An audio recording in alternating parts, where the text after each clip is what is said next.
Bonjour à tous et bienvenue sur ChessMe. Aujourd'hui je vous propose une partie qui s'est jouée à la première ronde du Tata Steel entre Carlsen et Alireza, donc Tata Steel 2021 Vilkanze. Une partie absolument géniale.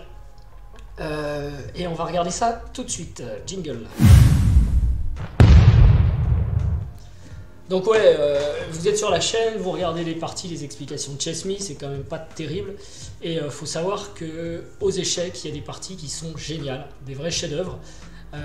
Et celle-ci en est une, à mon sens, un chef-d'œuvre de Carlsen. Quand on dit que Carlsen est le Mozart des échecs, il y a plein de parties qui le montrent. Et je sais qu'il y a beaucoup de gens qui découvrent en ce moment les échecs, nouveau phénomène de mode grâce à Netflix. Et il faut être éduqué aux échecs pour pouvoir profiter de certaines perles comme celle-ci. Alors, première ronde en plus, Carlsen rencontrait Firouzja Alireza, donc futur grand, enfin déjà un grand des échecs du reste. Et il avait les blancs, et il a commencé par D4, cavalier F6, joué par Alireza. C4, donc à peu près normal, E6, là ça peut être plein de choses, cavalier F3, on évite la Nimzo, D5, cavalier C3, c'est un gambit dame, ici il y a plein de possibilités, hein, on peut jouer fou, pardon.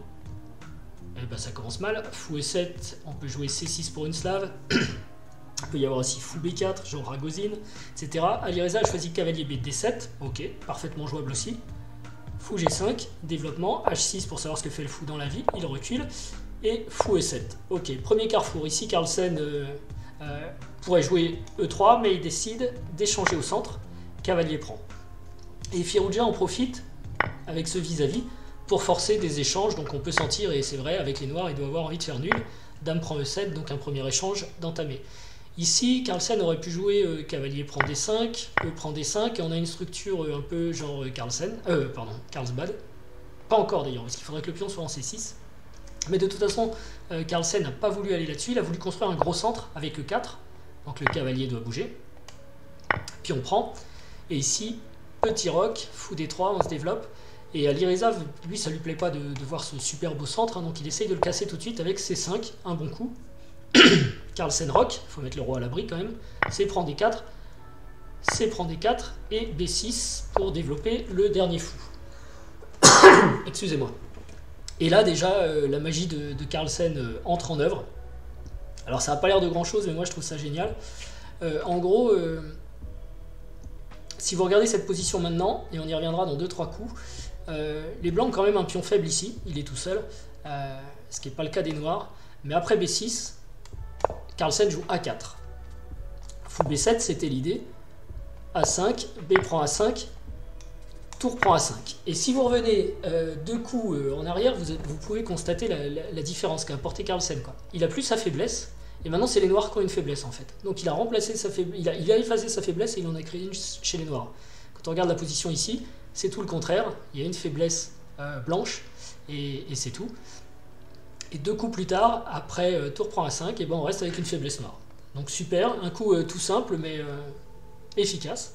Bon, toujours est-il qu'il faut se développer. Là, le cavalier est mal placé, cavalier F6. Tour E1, il faut défendre le pion E4 qui était attaqué. Tour FD8, on met un peu la pression sur le centre blanc. Dame A1, donc il commence à se concentrer évidemment sur le pion A7. Et curieusement, Alireza le défend pas, il joue dame C7. Alors pourquoi il fait ça? Parce qu'en en fait, en mettant la dame ici, si par exemple Carlsen fait tour prend A7, tour prend A7, dame prend A7, il y a tour A8, la dame n'a plus qu'une seule case, c'est C5, dame prend C5, pion prend C5, ok, les blancs ont gagné un pion, mais en réalité la position est égale parce que ce pion est très faible et il ne sera pas forcément très dur à récupérer par les noirs. Donc pour faire des belles parties, il faut aussi des beaux adversaires, hein. Dame C7, un joli coup de défense indirect de la part d'Alireza. Du coup, Carlsen joue H3. On peut imaginer qu'il a envie d'éviter du cavalier G4 avec des histoires sur H2 si par hasard son cavalier bougeait. C'est aussi un coup utile qui permet au roi de se sauver dans certaines situations et de ne pas être victime du mat du couloir parce qu'il va y avoir des échanges par là. Et c'est aussi un coup d'attente pour savoir ce que va faire maintenant Alireza dans cette position. Alireza joue A6, donc il défend quand même son pion d'une façon un peu plus ferme. Tour C5 attaque la dame. Dame F4 commence à se rapprocher du roi et à mettre une pression ici sur E4. Donc ici il y a deux possibilités en fait. Carlsen va jouer tour E5 pour défendre son pion, mais ça paraît très bizarre parce que la tour manque d'air ici.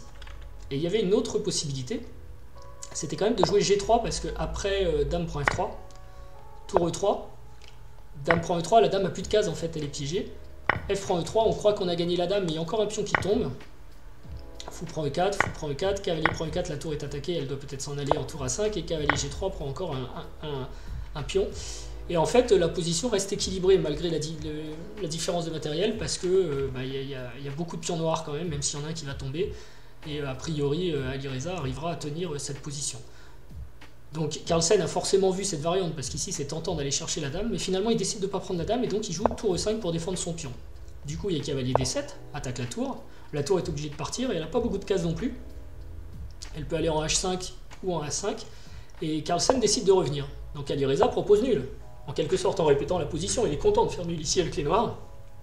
Et là, Carlsen est dans un plan que moi je trouve assez démoniaque, il joue D5.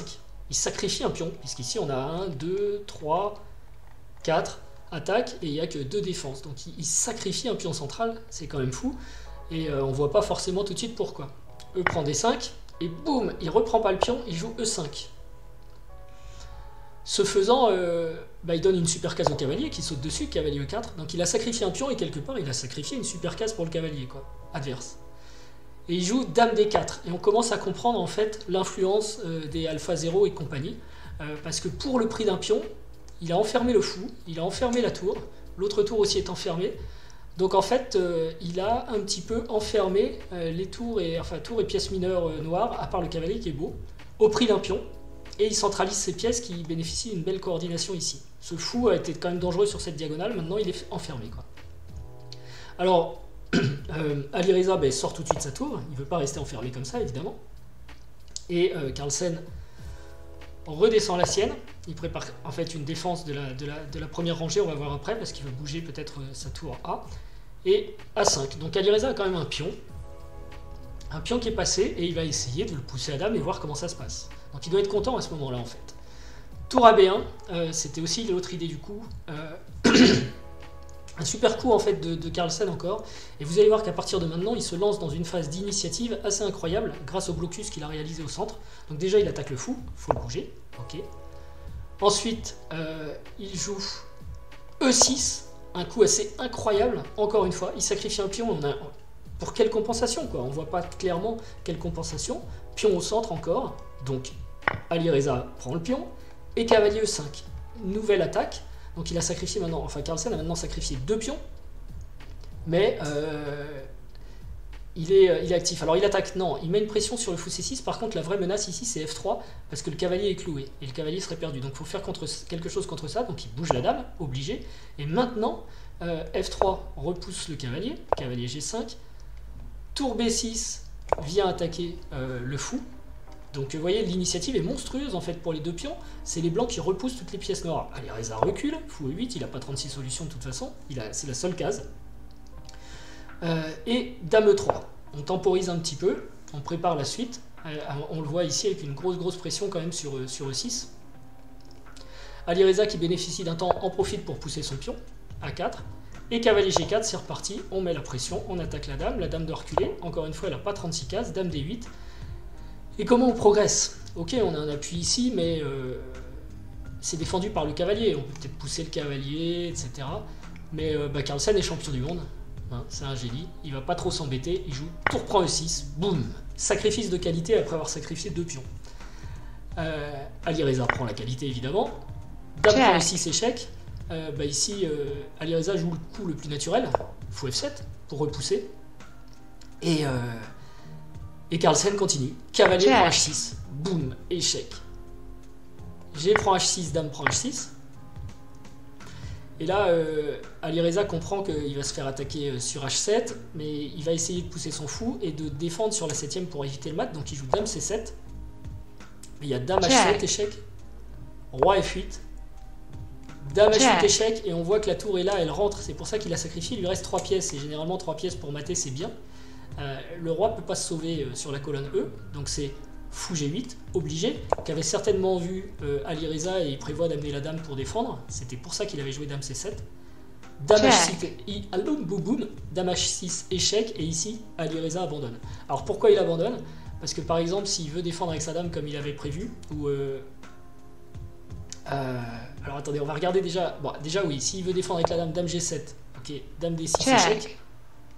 Il n'y a plus qu'une seule façon enfin, il y a roi F7, dame E7, check, échec et mat. Ou on donne la dame, hein, tout simplement, dame E7 et check, dame prend E7 mat. Ok. Donc dame G7, pas génial. Et si roi F7, alors là c'est super beau. Ouais, enfin moi je trouve ça très beau. Vous avez par exemple fou check, échec, roi F6, fou check, F5 échec, roi F5. Et là regardez, le roi peut pas venir par ici, c'est contrôlé par dame. Il peut pas venir là, il peut pas venir là non plus.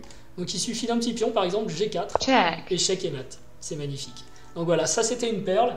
Je trouve vraiment l'idée du plan central, sacrifice des pions, puis sacrifice de qualité, sacrifice du cavalier, enfin il sacrifie tout à l'ancienne, quoi. Et il gagne cette partie c'est dame H6, hein, en fait, en 40 coups, mais une partie que je trouve magnifique. Voilà, donc c'est bien aussi de voir de la qualité, parce qu'on regarde que nos parties de temps en temps, et il y a quand même des trucs géniaux qui sont joués par les plus grands joueurs du monde, et pour les gens qui arrivent dans les échecs, c'est bien aussi de voir ces parties. Évidemment, il y a les classiques, mais il y a toujours de la place. Alors là, on sent le travail du champion avec l'ordinateur, avec Alpha 0, hein, la méthode je bloque tes pièces, etc. Mais appliquée par un génie aux échecs, c'est quand même magnifique. Voilà, n'oubliez pas mercredi de venir jouer le live avec nous. Toutes les infos dans la description pour nous rejoindre, mercredi 18h. Et d'ici là, je dis, jouez bien, portez-vous bien, et à très bientôt. Ciao.